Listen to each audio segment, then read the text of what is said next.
Good morning, everybody. My name is Candice Livingston, and it is my pleasure this morning to provide the opening remarks for the Academy of Science of South Africa's Humanities Book Award lecture for established researchers and established writers in the category, as I said, humanities this morning. And it is my privilege also to welcome Professor Hugo Canham, who will be speaking to us about his winning book, Riotous Deathscapes. I have a few notices of order for the meeting. And the first is if we could all just keep our cameras muted and our cameras off, and uh, our microphones muted. And if we could ask any questions, they can be posted in the chat box, as these will be dealt with at the end of the lecture.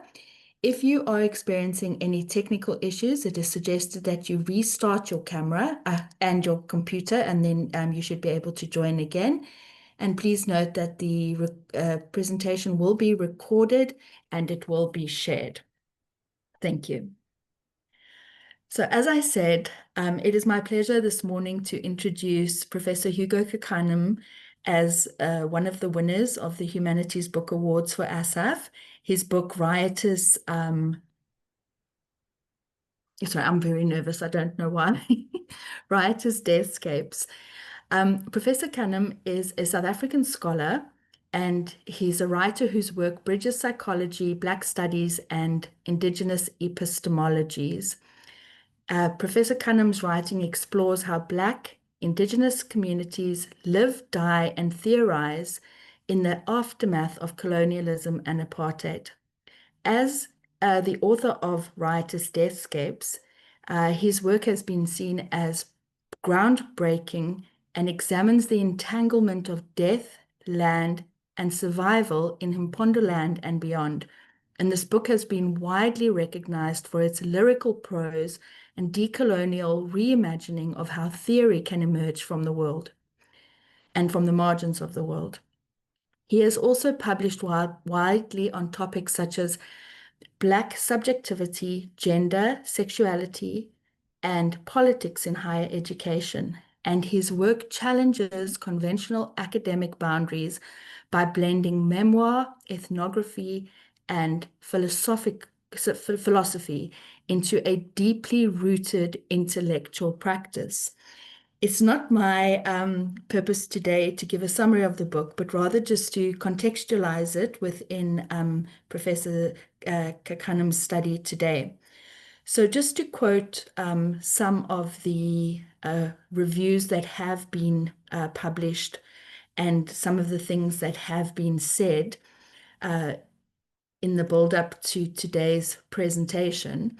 One of the Joburg Review of Books, the Johannesburg Review of Books said very plainly, this is a portrait of life among the dead. But Dilip Menon actually captured it beautifully when he said, Canham's beautifully wrought prose compels us to engage beyond our anthropocentric conceptions in the social sciences, arguing for a sense of wholeness arising from a being at one with the porousness of selves, to death, to nature, and to the animal. He conveys with much sensitivity the texture of being in Pondoland and the networks of effect and history that create filiations between the living and the dead. Our own book review panel that awarded this prize said that this book is an extraordinary piece of scholarship that develops a theory of living and dying rooted in indigeneity without resorting to essentialism. Focusing on the amaMpondo people from rural Pondoland in South Africa's Eastern Cape, Canham outlines the methodologies that have enabled the community's resilience and survival.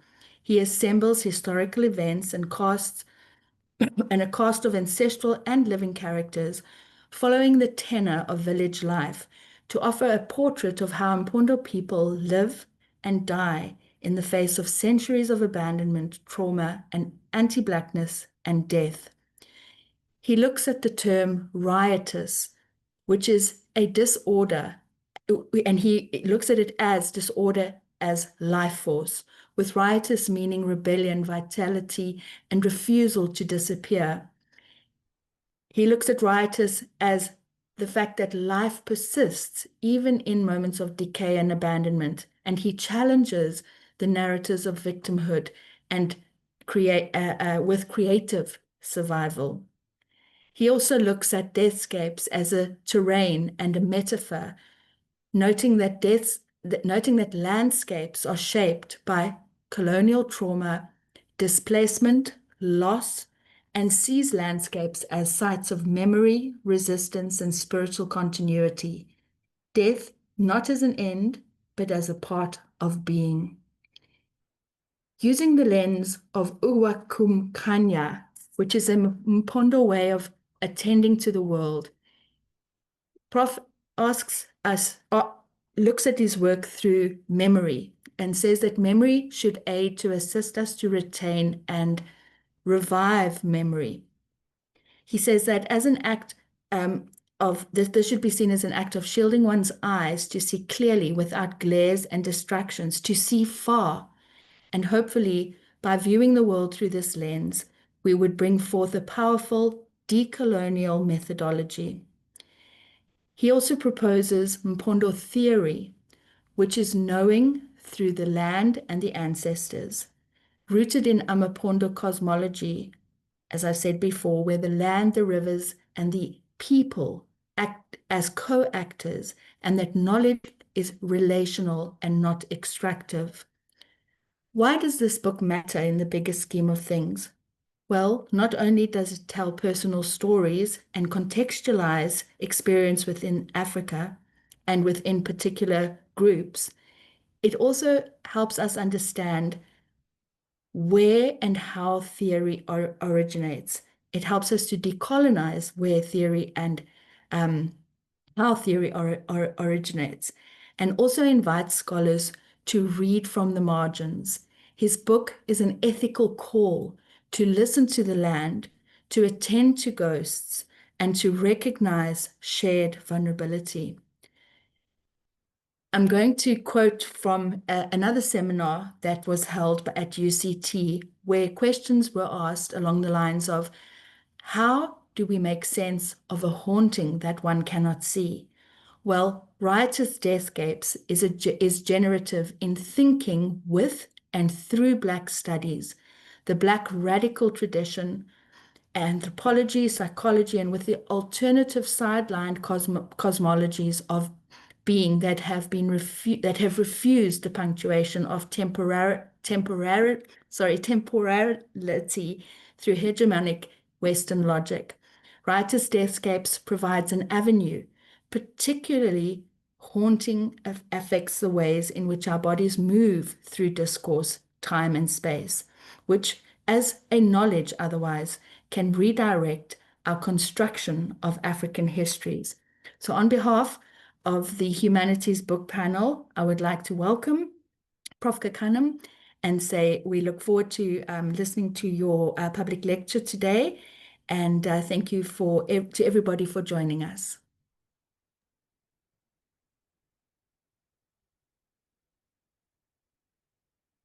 Thank you very much, Professor Livingston, for those generous words and a description of the text that I think I will borrow in future. Or I'll say, please, if you want to know about the book, please listen to that input. So thank you. And also my heartfelt gratitude to the Academy of Science for the honor of the award.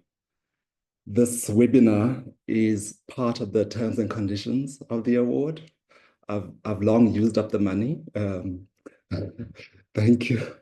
As I said, when I received the award in April, when you write scholarly books, you often do not expect that would travel beyond a small group of people and possibly even just beyond the reviewers. So this book has traveled way beyond my fantasies. And despite my reluctance about engaging it, particularly now that I think it's 2 years since its publication, this recognition is deeply meaningful and makes the hardness of the academy softer. A brief word on my co-awardee, Professor Spogazi for her work, Gorillas and Combative Mothers. It gives me great pleasure to share the platform with her and a field-shifting text. Those of us that have attended a webinar, that attended it several weeks ago and have read the book will recall the magnitude and impact of that particular work. I recognize also the luminance of Isabel Hafmeyer's Dockside Reading, which received honorable mention for this award. I'm in great company. And just before I forget, we should insist that Palestine is free in our lifetime. We should also continue to watch what happens in the Congo and Sudan, and to insist that peace there prevails. There are many people to thank for this book, and this award in particular. Leslie Swartz and Leslie Green submitted a joint nomination for Riotous Deathscapes. I'm grateful to both of them for their many forms of support. To the Academy judges of this Humanities Book Award, thank you. You were spoiled for choice among exceptional submissions, including work that I look up to. Duke University Press and Wits University Press believed in this work when it was in its embryonic phase. At the last count, as I said a while back, the Wits Press told me that they've reprinted the book 3 times since the initial publication. Thank you for co-publishing this work and making it locally available. A profuse thank you to many people here and abroad who've written reviews and had roundtable discussions and publications of Riotous Deathscapes.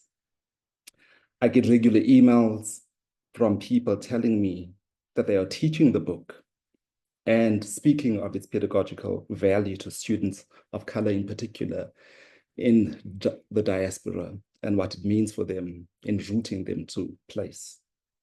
Thank you too to my colleagues at the ISHS, at UNISA, who've been incredibly supportive. And they are, I think, in the majority of this webinar, possibly not, but they are in full attendance. I thank them for their ongoing collegiality that is not common in university systems across the board, where form and management and managers have lost sight of scholarship and the ontological questions which should be at the heart of universities. This is the heart of the university and not the meetings. I'll try to give a brief outline and a broad overview of the book. And it grapples with many themes, as has been outlined. I will not cover all of them, and it may appear jumbled, and that's part of the process of righteousness. The book is grounded in place along the coastal space in the northernmost parts of the Eastern Cape, in Mpondo in the former Transkei. This is a place that was neglected in the colonial era, after the Union, when South Africa became a country, during apartheid, and now in the long season of racial capitalism. It is a rugged terrain marked by hills, deep gorges, and rivers that feed the Indian Ocean. It is a place of subsistence farming and great impoverishment, with rates of unemployment that reach upwards to 80%. It is also a place of intense beauty. This book consists of an introduction and 5 chapters. Since I framed the book in the tradition of Black Studies, I took Black Studies' founding impulse about deformation seriously, to work against form. To think with Black life, form must be deformed so that it follows the cadence, tenor, story, and rhythm of people, of Black people. Rinaldo Walcott reminds us that Black studies was established as a transdisciplinary space because disciplines as we know them are unable to engage the complexity of life and are often implicated in the production of Black life as non-life. Taking this thesis seriously, I try to do battle with the form of this text by providing a portrait of life that, as much as possible, resembles Black life, amaMpondo, rather than what resembles discipline. The book collapses the putative boundaries between different disciplines and has few things to say about a range of others that one might say I have no business engaging, but that life demands engaging. Centering African life challenges the distinctions between indigenous studies, African studies, and Black studies, since Africans are simultaneously Black, indigenous, and African. What is lost when we study these without seeing relation between them and the co-constituting nature of these? People like Sylvia Tamala have long broken disciplinary boundaries, and I follow them in this tradition. The method draws on a range of sources, including archival, textual, oral history, everyday life observations, insider knowledge, readings of hills, rivers, the ocean, graves, death, the speculative, and ancestral and spiritual realms. Any one source of data would not be able to apprehend the complexity and scope of life in the place that I write about. In addition, since the landscape, the language, and deathliness of life here is so beautiful, hard, and jarring, I adopted a form of writing that insisted on beauty and the poetic. Professor Begizizwe Peterson gave us a useful frame called the Black Public Humanities to think about how Black people archive their lives in ways that often depart from colonial and conventional archives. To write about place where education has always been patchy, my task was how to find tools that reach into the history of this place. And the natural world was foundational here. In the book, I turned decisively away from discipline. This was central for conceiving of what I call ukwakumkhanya, a way of attending askance through multiple takes and different vantage points. Ultimately, like Saidiya Hartman, I wanted to imbue my co-protagonists with the gravity of theoretical beings, who think deeply and theorize their conditions and their lives. The book is therefore an illustration of how those cast as minor subjects insist themselves into being, not to claim greatness or some lost glory, but in ways that stake a claim to the land and to the world from where they are. It also intervenes in Black studies to say that we on the African continent also theorize our lives and condition, and we insist that we are more than sites of data. As a child, I often stayed at my grandparents' house. My grandfather was generally bad at life, but he was a good storyteller. We often fell asleep to his stories. I wanted this form of story, of narrating life, of remembering, to form part of how I told about this place.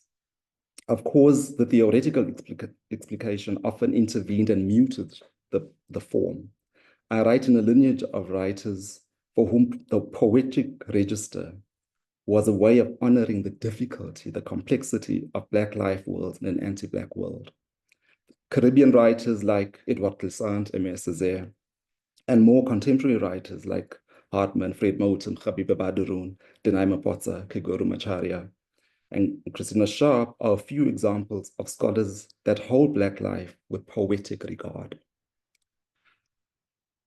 In a scholarly text like this, I was caught in the challenge of writing with a scholarly community, and I hope with generosity in my citational practice in relation to theory, story, and lyric.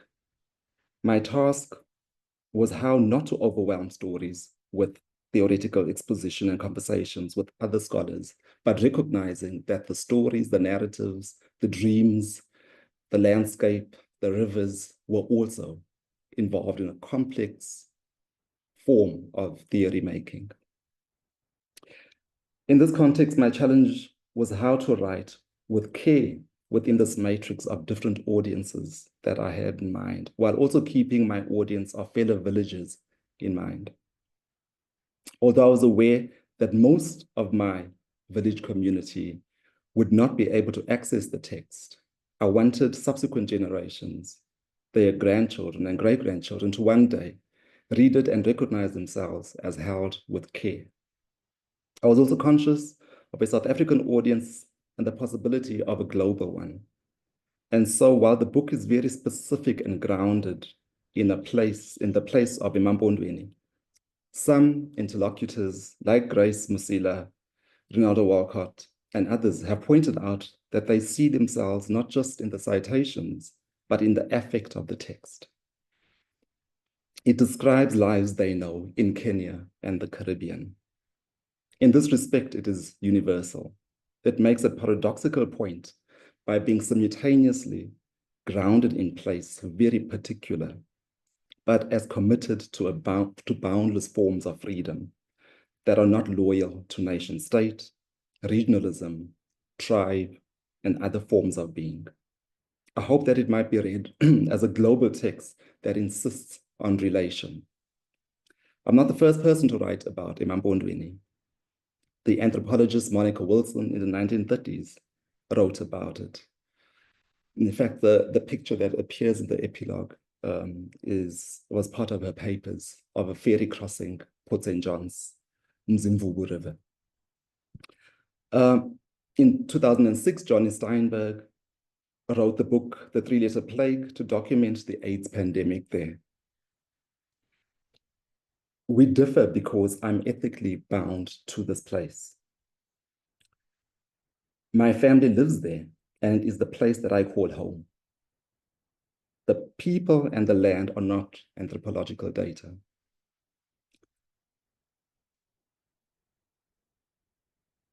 So even as they might not agree with me, I wanted the people to see themselves in the book. In some ways, I wanted them to stake a claim in the written archive in ways that also value their opacity, how we can never quite, even after reading the book and many others, pin them down and say, this is who the people are, this is what the place is. I call them my co-protagonists to signal how they co-theorize with me in the book. For example, I write about a neighbor, an old woman that died as I was finishing the book. Her husband disappeared during the Mpondo revolt of 1960. She lived another 60 years without her husband, who had disappeared. So the husband, to be just clear, disappeared. We did not know if he died or he moved elsewhere or he got another wife or what happened in the moment of the chaos of the Mpondo revolt. But she was neither a widow or a wife and was compelled to live a life of uncertainty in the period of 60 years following his disappearance. So alongside the hills of amaMpondo, she is an alternative archive to the Mpondo revolt. She tells the story to me in a particular way that insists her husband's disappearance into the story of the revolt. As part of my research for the book, I came across two journal articles by a medical doctor who also served as the magistrate of Flagstaff in amaMpondo, Flagstaff neighbors to Sikisik, Grant Miller. Grant Miller was basically also a magistrate, doctor, and maybe God. The articles are published 112 years ago. There he wrote a kind of medical anthropology by documenting the diseases that amaMpondo suffered from. He also gives the reasons for their illnesses. Many of these reasons are what one might categorize as Mpondo degeneracy. The Mpondo are lazy, for example. They live in crowded homes and they are unhygienic and spread tuberculosis by casually spitting around them. They only seek medical help after attempting to treat themselves and consulting traditional healers. They have a different register of time and can't quite say for sure when an illness began. This is to quote some of his work. Mpondo is adjacent to the colonial Natal province. Miller often compares the degenerate Mpondo to the magnificent Zulu. Of course, often missing in Miller's analysis is the role of the colonial state in the medical illnesses that beset the people. Mpondo was a preferred labor supplier of mining in the northern provinces around the time that he was writing, where tuberculosis and other contagious disease often spread in compounds where miners lived. They were sometimes sent home when sick, and coming home, they also came with tuberculosis. That was then essentialized as a character flaw of the people. I want to apply pressure on the degeneracy enabled by minor subjecthood, those who are not magnificent, those who are less than, those who are lazy, those who are riotous. While our magnificent, this word that I can't say because I'm not, AmaZulu neighbors had been subdued into a powerful force of a consolidating King Shaka, and the peoples of Mpondo remained autonomous and numerically small. Its hilly terrain and wild oceans ensured that it was the last territory to be annexed into South Africa in about 1905. I suggest that relative freedom from external colonizing forces enabled fluid boundaries and capacious identities forged in relation rather than domination. In Glissan's language, to be a minor subject was then to be errant and rhizomatic. Like a younger sibling that parents often forget is in the room, to find a hiding place in plain sight. Edward Glissan defines errantry as a commitment to discovery and wandering without committing or searching for root identities, grounded with one's feet firmly on the ground. Death is writ large in this book. The risk is that it might be read as an Afro-pessimist text, but that reading might miss the livingness of death in the cosmologies it meditates on. The title places riot and death together. Death may appear passive, but I wanted to gesture to its aliveness. Even as death is everywhere, we are also creatively using death to live full lives. The landscape and the practice of death is unruly. It does not surrender to annihilation by racial capitalism and state abandonment. The place of ancestors is one of veneration where Black life defeats death and is a way we fashion death into our very cosmologies.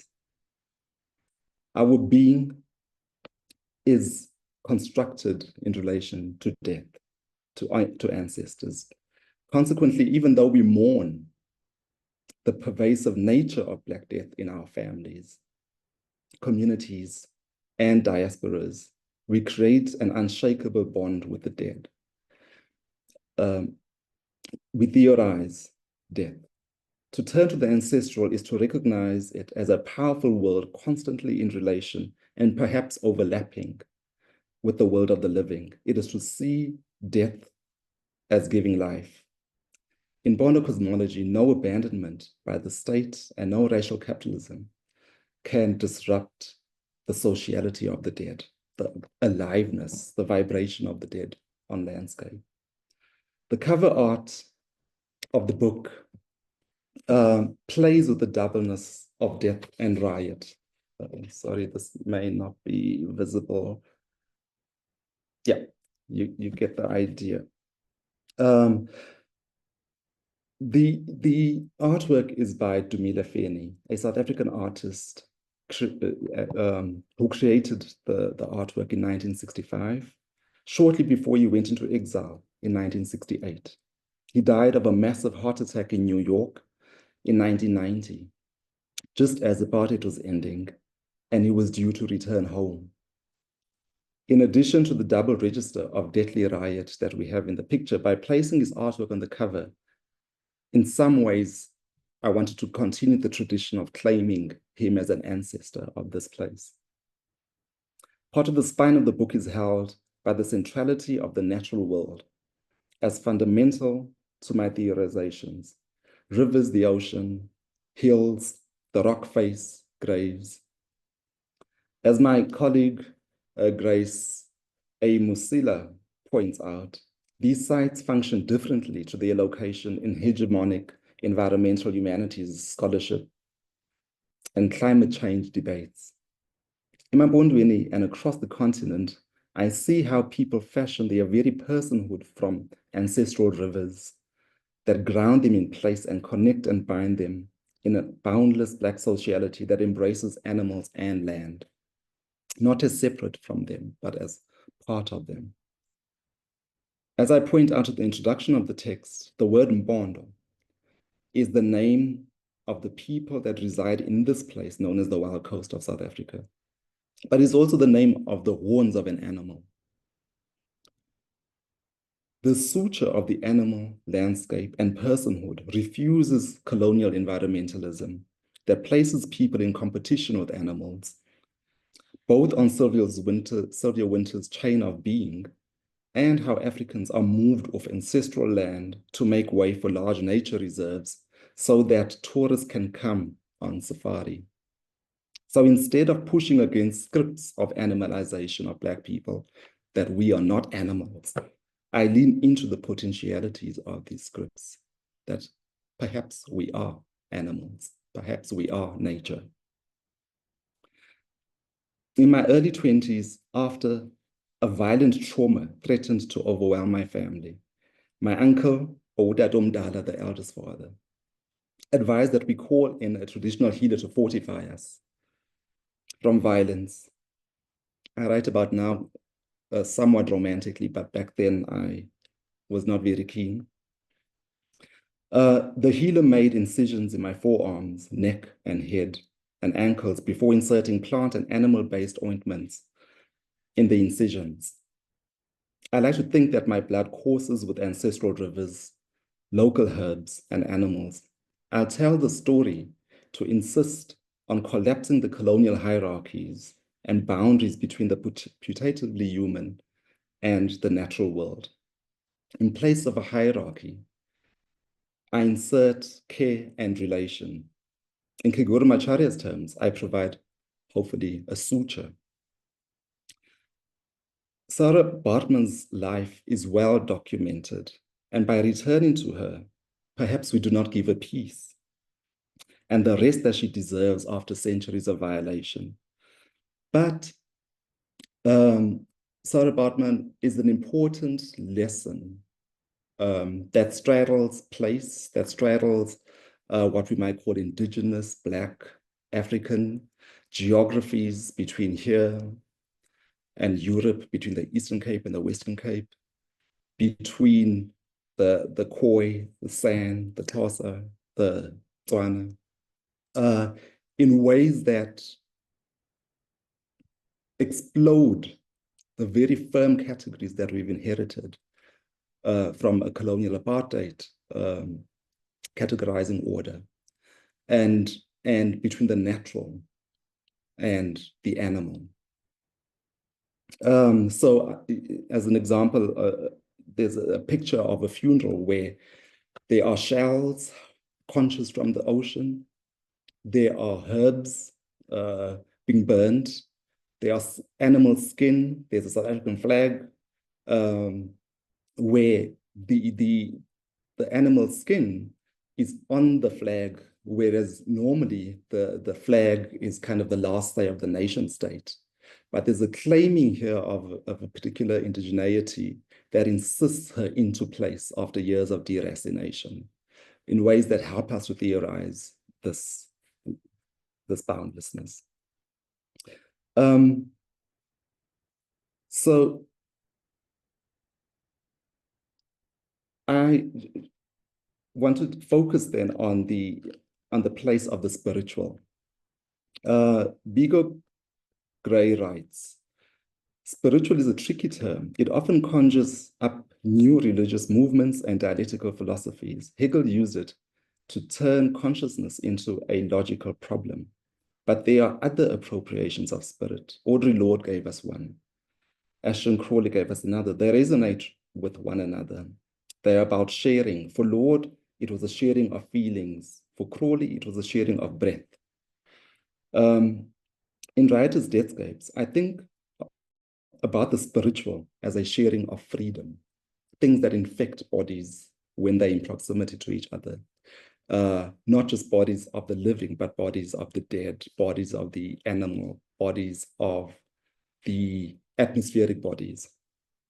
I think about the spiritual as sharing freedom. I write about what is commonly referred to as possession or hysteria, when adolescent girls, usually, but boys too, when they break out in contagions of what might be called possession. In psychology, this is generally diagnosed as dissociative symptoms, but dissociation assumes a single temporal frame that we all agree on as normative. To think about this practice differently, I borrow from the idioms of traditional healing in the African context. In Mpondo, the term ukukhuphuka izizwe, right, the coming up of worlds, the emergence of worlds, refers to a similar practice of the emergence of multiple consciousness and temporalities. I approximate the term to read it as a practice of worlding, literally the emergence of multiple worlds that people outside the possession experience cannot enter or imagine, and therefore cannot appropriate. For adolescents under intense anxiety producing scrutiny, which is what adolescence is everywhere, but in certain places, it is even more heightened. The schoolyard, where contagions or feelings typically occur, are places of the emergence of worlds where adults, modernity, racial capitalism, and the spectra of unemployment, violence, cannot enter. It is a creative zone of livingness, survivance, multiplicity, erotic encounter, and a leap in the break. The book thinks with the role of water in cleansing and as a space for opacity that refuses total knowability.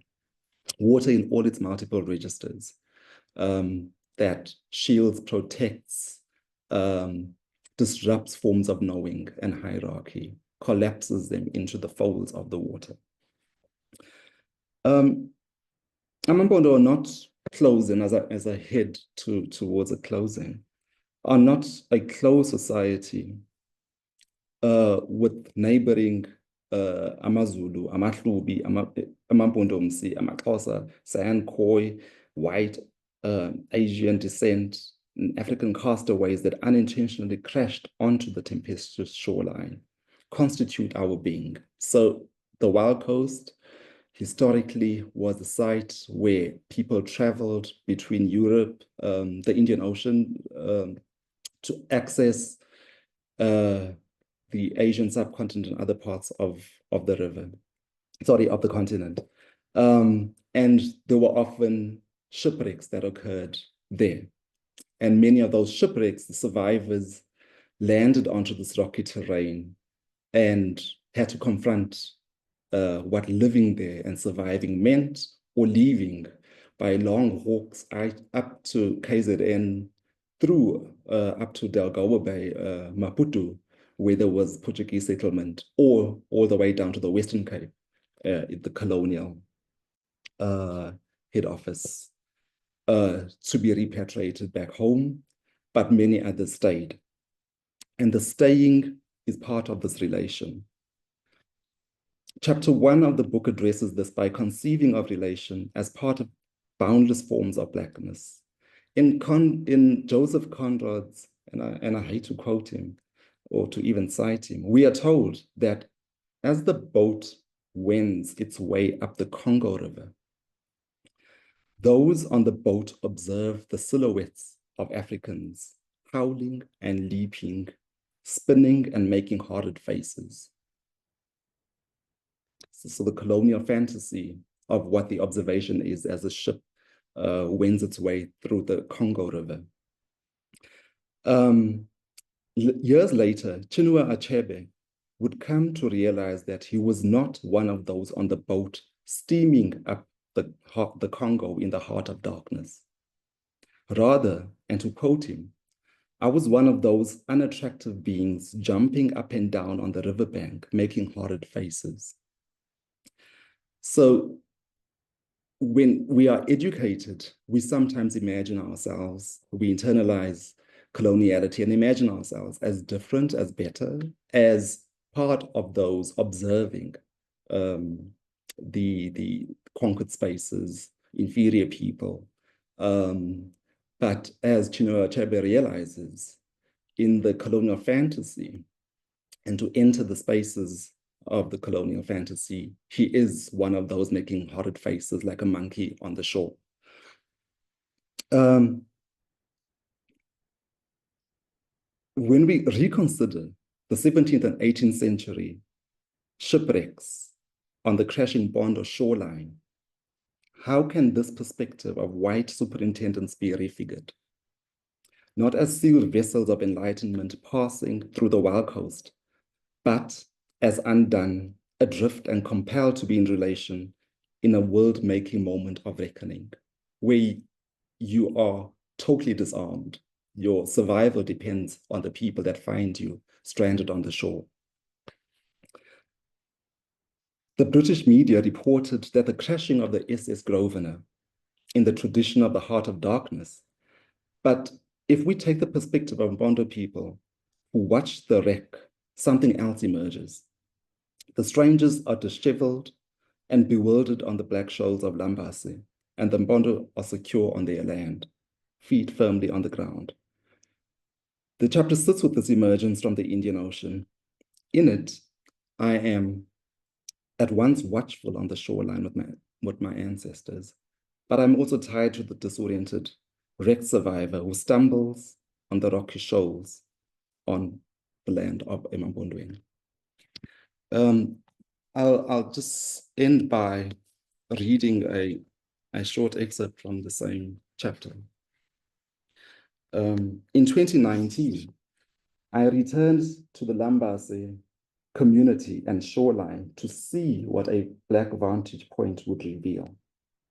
I did this deliberately, cognizant of the fact that the view of indigenous communities has been obscured by colonial suppression and dispossession.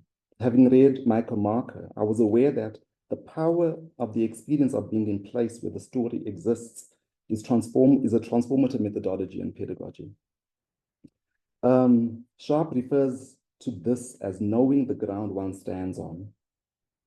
I returned to the beach, which is also the site of the shipwreck and white anxiety. But on this trip, I was in search of local beauty and a Black vantage point. This is to say, I assumed the lens of Ugwakumkani to see past the knowledge of our barbarism, to encounter our own beauty, to commune with the natural world, to attend in Ugwakumkani's frequential register.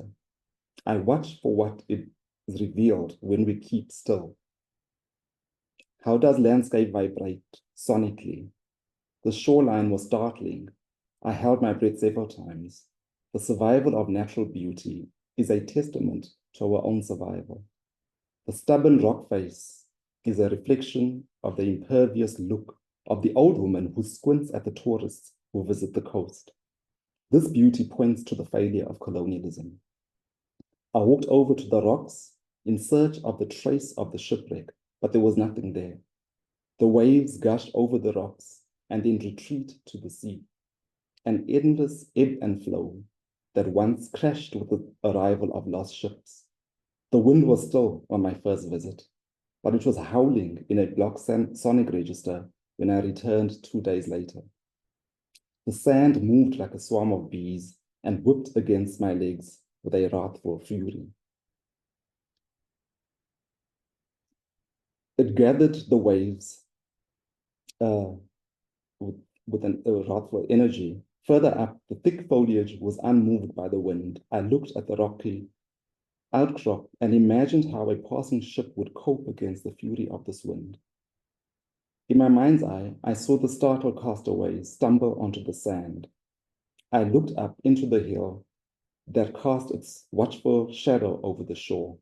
I wondered if the Mpondo people watched the arrival and what they might have thought of the bedraggled castaways. I wondered at this meeting between my ancestors, those from the water and those on the shore. Reading the frequency of the raging water, I witnessed a silent standoff between those from here and there. Standing at the meeting place, recalled Tiffany King's show, a shifting space that requires a new footing and calls on new forms of relation. Remarking on the disturbance of shoaling, she notes that a shoal requires different chords of embodied rhythms and new conceptual tools to navigate its terrain. The castaways were compelled to change from a gait of mastery to uncertainty. The enslaved castaways were buoyed with rhythms of freedom because there were enslaved people on some of these ships. And amaMpondo had to reorient themselves to think of and to make room for the other in their midst.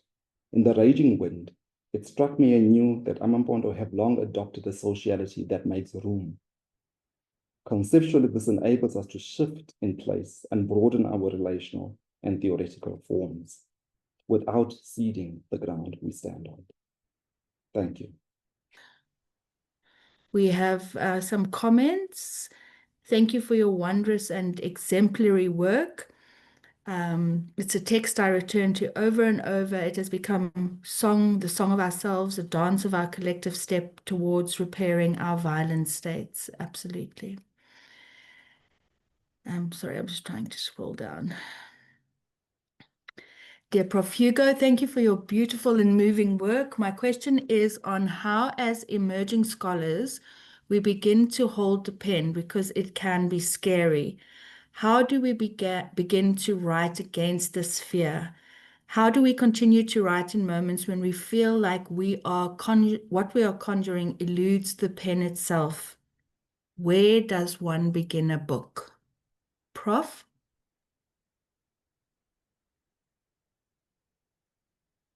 Big question, Tabuluetu. Where does one begin a book? And thank you for your affirming comment, Uhuru, and also for your exemplary work and the many others on the webinar today whose work I recognize and whose presence I also recognize. So I don't have the answer on this, but I can say about the fear is that, I mean, so the old person response in me is like, the academy disciplines us, and by participating in its conventions, we need to participate in conventions to, succeed. But I don't think we should drink the Kool-Aid, right? We should not believe it, right? So there's something performative that we need to master to get out of it, but we shouldn't believe it. And that quizzical ability to look askance is where one might begin to do the work that they want to do. Because if you do the work of having drunk the Kool-Aid, the work will not be a reflection of you, of what you want to write about the people, about place. So it's a kind of double response I'm giving here. That is both. You got to do what Stellenbosch tells you to do, I'm afraid, but also to remember the people of Bulawayo, right? And to tell their story, because what Stellenbosch is teaching you is not about Bulawayo. It's not about the tenor. It's not about the intergenerational memory that you carry. And how do you hold that in place to use what you learn at Stellenbosch to do the work you need to do?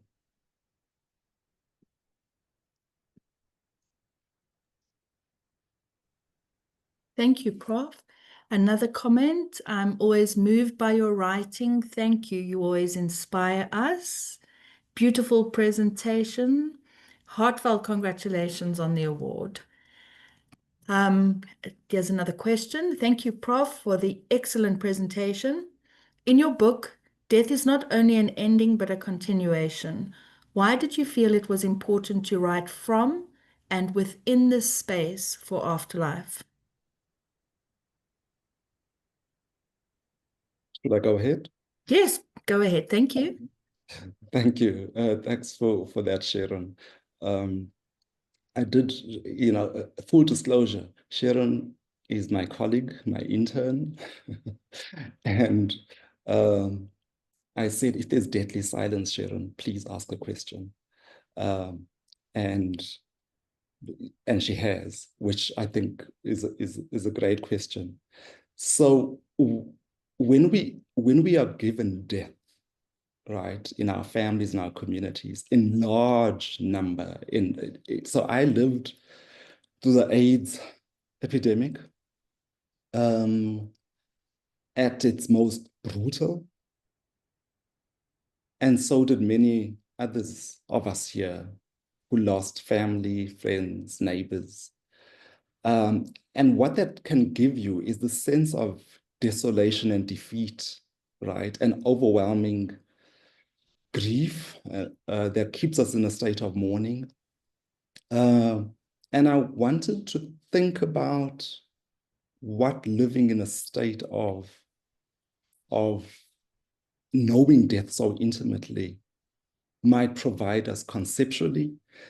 And also those of us who survive, how do we make meaning of these gaps? So in chapter 4 of the book, like one of the orienting modes is a walk with my mother from the church, which is on a hill. And she remarks to me, do you remember the people who lived here? And she points at different houses as we walk. And these were all my playmates when I was a preteen. And their parents, and sometimes even their grandparents, where AIDS would just fail the entire family, or related illnesses, and also just the conditions of Black life, of being a labor zone for mining, when mining was very unsafe in this country, both for tuberculosis, but also for landfalls and ergonomic illnesses that resulted from that. So how do we think of that moment, both to grieve it, but also to theorize from it, so that those empty plots of land where graves once were visible are not just empty spaces. They are sites of where life resides, right? And to tune into the vibrations of the land is an important theoretical project that those who died, that we owe those who died. Thanks, Sharon. Thank you, Prof. We have another comment, but the question is in two parts. So I'm going to ask the first part first, and then we can move on to the second one. The question asks, most of us in academia see such practices as descriptive and located in particular contexts that cannot be generalizable. So how do we work around these systematized practices in formal education? Sure, should I take that first part? Yeah. Yes, take that first part and then I will do the second part. Thanks. Thanks. So because I can't count, like I failed stats, my big lesson was generalizing shouldn't be an aspiration.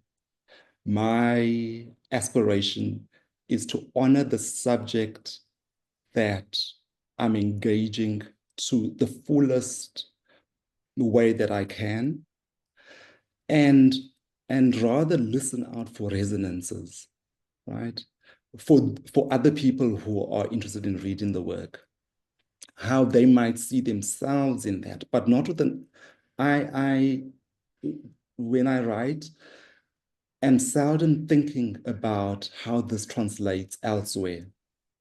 But if you write honestly and use the tools that you know how to write about a specific place that you know, or people, or place, then the resonances will speak for themselves. And if they don't, at least you've done what you set out to do. So objectivity, generalizability, I think in humanities work are, I don't think they're desirable because they often blunt the very thing that you're trying to do. Thank you, Prof. This second part of this question is something that I struggle with myself. Can global North theory work together with global South theory to understand and theorize the understanding of our world? Is this possible? Yeah, I mean, this is a tricky one. Um,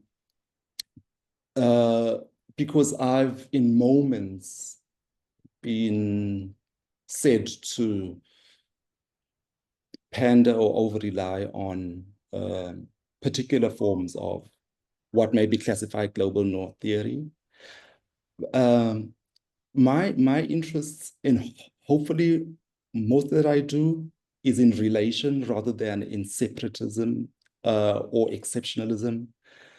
It's for the strands of relation, for the deep histories of how knowledge comes to be, that actually doesn't emerge innocently in one place while the other place is not thinking or engage in theory making.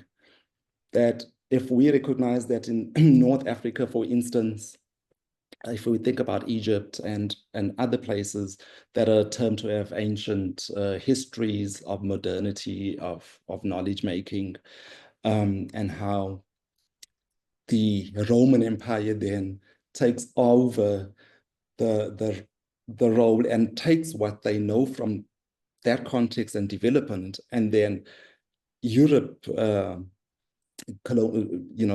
British and the Dutch and the Portuguese start traveling and conquering the world and steal and take, right, from museums, from stories, from ways of being elsewhere, and claim it as their own. So when we surrender those knowledges and ascribe them exclusively to colonial powers of global North, we lose something of ourselves and we feel like we always have to start from scratch. So I like to put pressure on the relation, the places of how we relate to each other. So Black diasporic scholars, for me, are really important to think with because they're forever thinking with the continent or with the Caribbean. And those are our kin, in our thinking kin. Yeah, so yes, there's very specific things that we can theorize from here and own them and contribute to the world, but without losing sight of the points of relation. Thank you. Yeah, another comment here that I would love to hear your opinion on.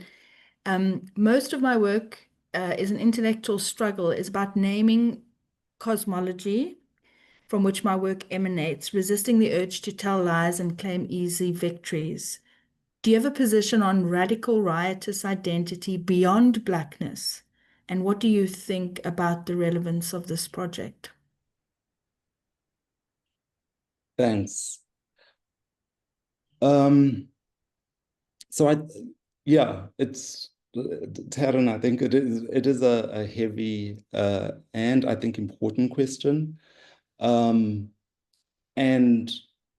I would say thinking from your granular specific location, the truths that you and your ancestral kin know is important for that. So because of my interests in relation, I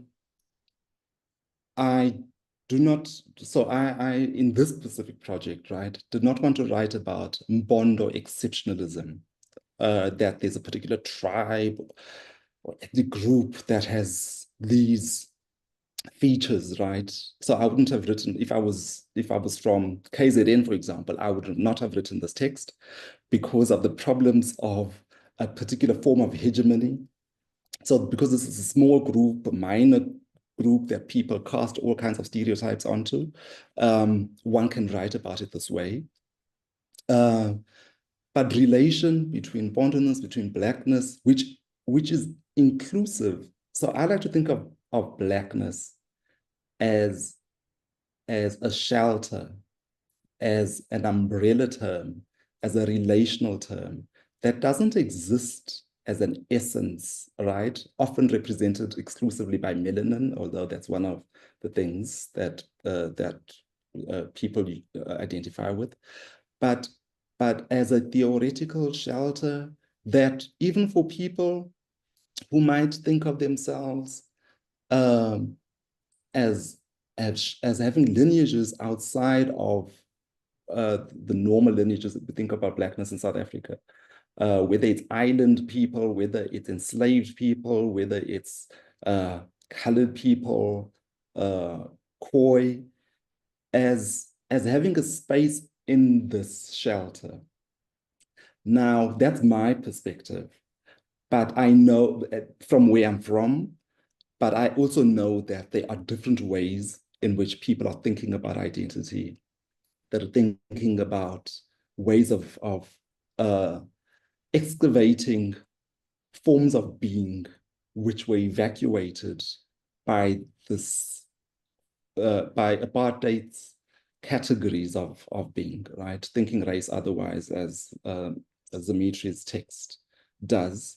So if that's the work you need to do, then I think there's scope for that. But I find relation as the most generative space from which to think, even as we do that work. Thank you. Okay, there are two questions that follow similar lines here, so I'm going to try and combine them. Nosipo asks, thank you so much for this work.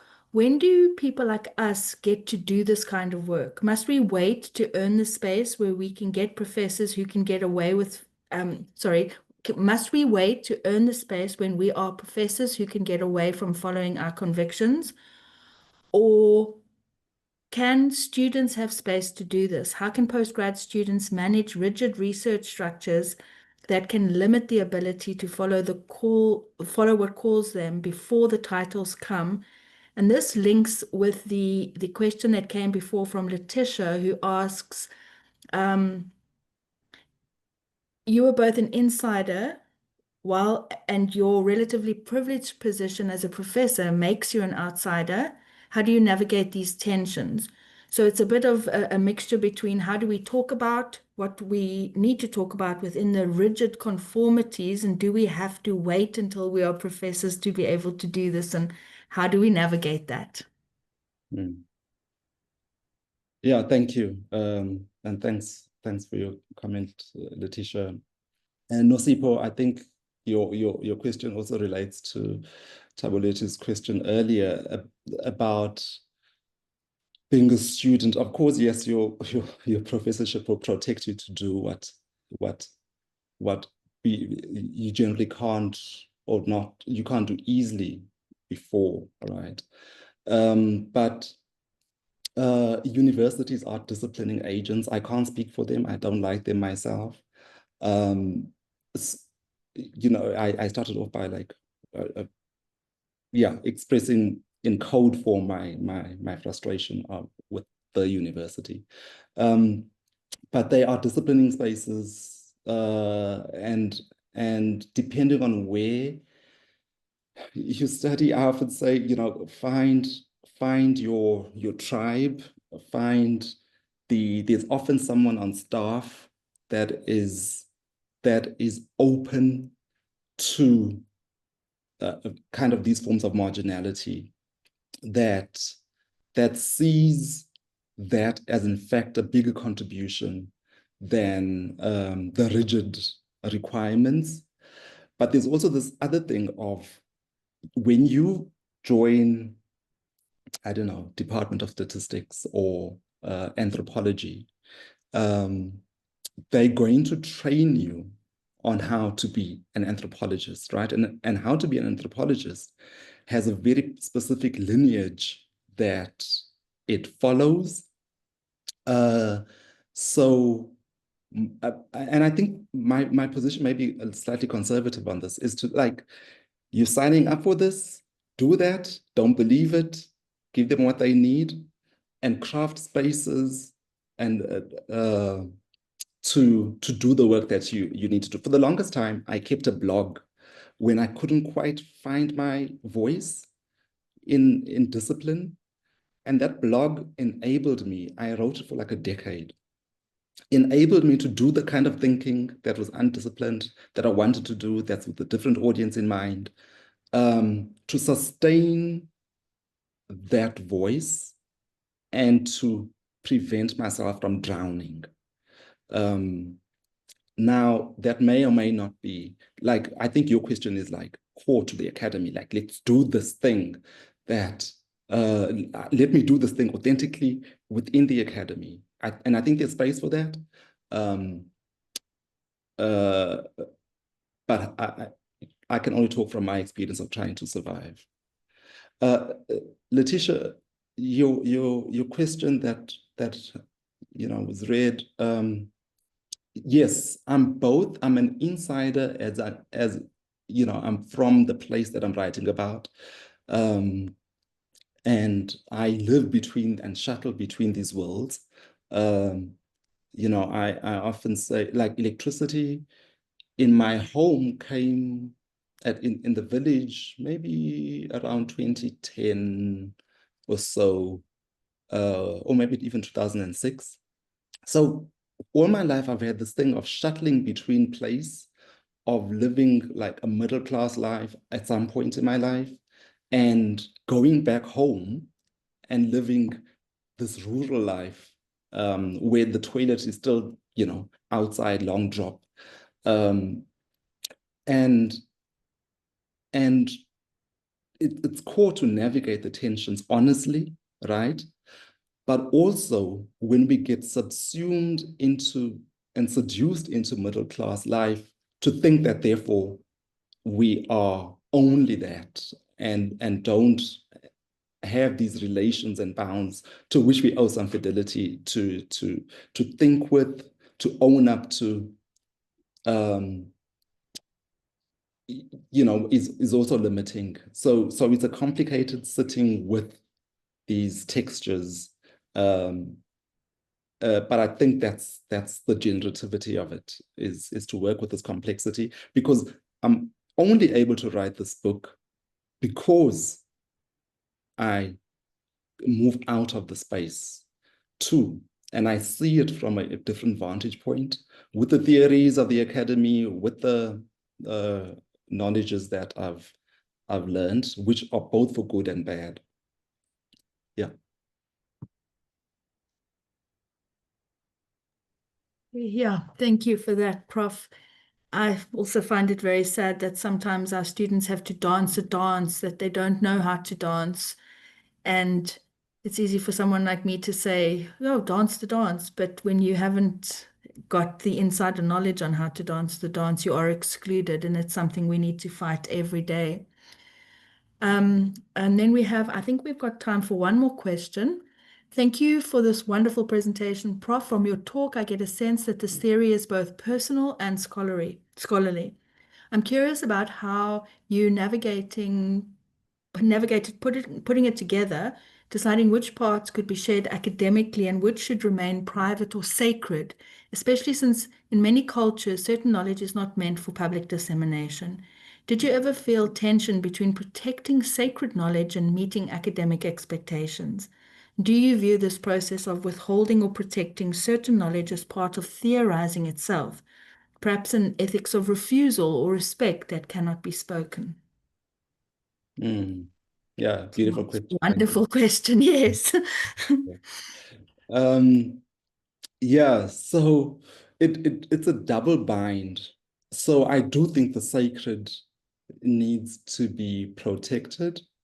So I come at it by looking obliquely, right? By not being like a transcriber of experience, and not being extractive.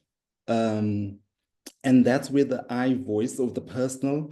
So if I participate in something, I can write about that thing in a way that's respectful and oblique.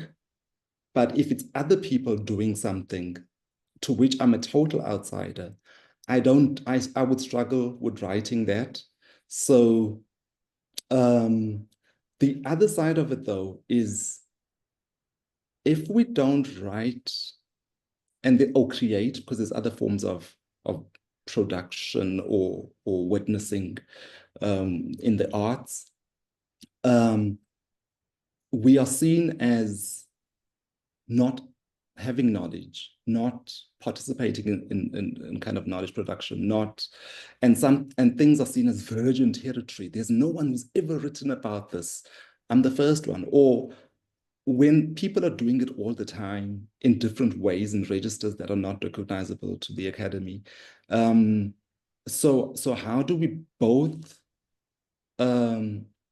honor this idea that people are busy with theory and knowledge in spaces where they are seen as unthinking, in a way that's respectful, and using insider knowledges of the sacred productively to both register in the archive existence, but also without being a colonial interpreter of life. And we can talk about it more. Yeah, thank you so much for that. I think I'm going to stop now. There don't seem to be any more questions, but I'd just like to end off by saying your work has come at such an important time, considering that so many researchers have noted that the decolonial project has stalled, especially in higher education. And the fact that the very first tenet of decolonization in the curriculum, particularly, is about giving a voice to those who have been silenced. Your work is absolutely seminal in reminding us of the importance of that, and I thank you.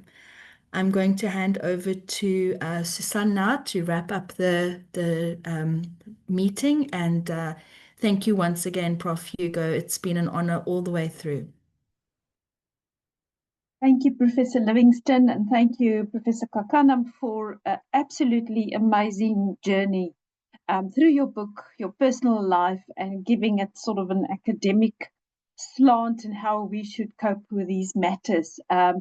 So I don't have a very easy job, actually, to conclude this webinar. I thought, and I wrote pages and pages in preparation for conclusion, how I will actually thank you. But I think what I did not realize, and then I'm not going to attempt to actually summarize or to contextualize or to even interpret what you've actually said, because I think I will do complete injustice to the wonderful work that you've done.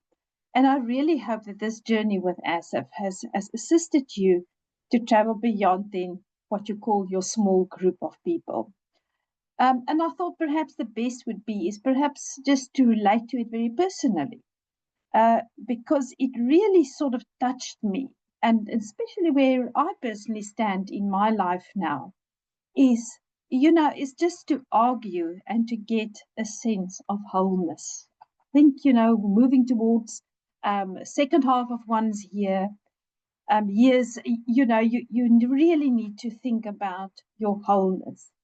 And then, of course, always being confronted and always asking the questions about the interplay between the living and the dead. and it really confronted me with some personal issues. But thank you very much for taking us through this world of the amaMpondo people and Mpondo land, and in a sense almost demystifying that area just beyond KwaZulu-Natal. It has really been an incredible journey for me. We have to be and we have to live meaningful, and that's very important. But thank you for putting us on this journey in a very emotional but a deep sense of your personal experiences, etc. It has been an absolutely delight to be let into your world. So thank you very much for doing that. And you can just see by the questions our participants have asked that they really appreciate the work that you've done. And thank you, participants, for being so responsive and wanting to engage with our guest speaker. And then to Professor Livingston, thank you very much for taking us through today's webinar. We really appreciate. And then once again, lastly, hearty congratulations on the well-deserved ASSAf Book Awards that you collected at the end of last year. Thank you, Prof, and I wish you well, and we're looking forward to some new, deep work. Really, it was quite a journey for me as well, as said. Thank you very much, and thank you to the colleagues of ASSAf for organizing this webinar. Thank you. Thank you, everyone, for attending. And thank you very much for your kind words. I appreciate it, and the award. Thank you, Prof. Goodbye, everybody. Have a good day. Goodbye. Thank you.